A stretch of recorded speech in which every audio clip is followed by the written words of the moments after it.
का हवाय घटस्फोट? मला हिच्यासोबत संसार करणं अशक्य आहे.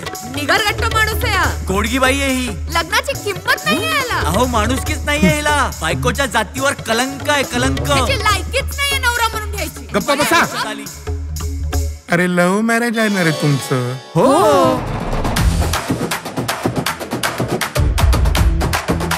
खूप त्रास देणार आहे मी त्याला. त्याचं अख्खं आयुष्य उद्ध्वस्त करून टाकणार आहे. म्हणजे I'm gonna just ruin his life. त्या मीराला नाही रस्त्यावर आणली ना तर नाव बदलून टाक माझं. मी काय त्याला अशी तशी नाही सोडणार आहे. चांगलंच धडा शिकवणार आहे त्याला. ज्या या बुडत्या संसारामध्ये ही काडीच तुला गरजेला येते की नाही बघ. तो फक्त माझा होता ग. आधीच सांगितलं होतं हा मुलगा काही बरोबर नाहीये म्हणून. इतके दिवस शांत बसले होते ना, आता डोक्यावरनं पाणी जायला लागलेलं आहे.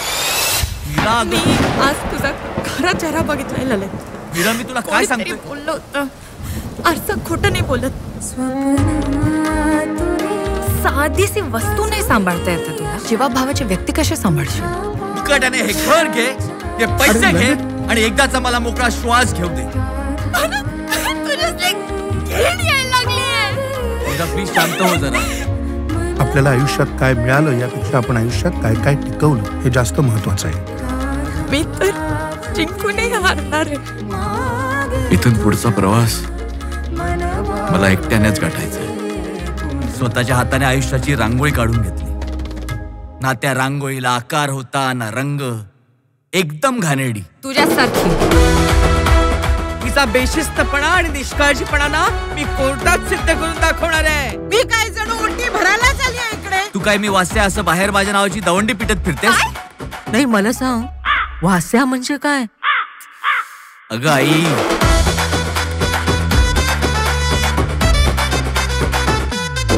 मला मोकळं करावं याच्यात. मी वैतागलोय. मला त्याच्यासोबत राहणं अजिबात नाही जमणार आहे.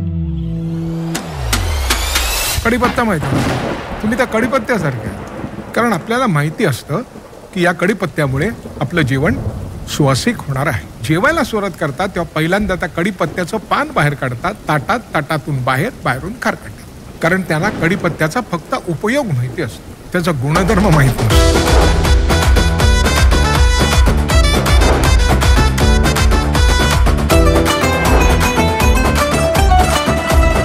माझ्यासाठी प्रेमाची व्याख्या म्हणजे मीरा.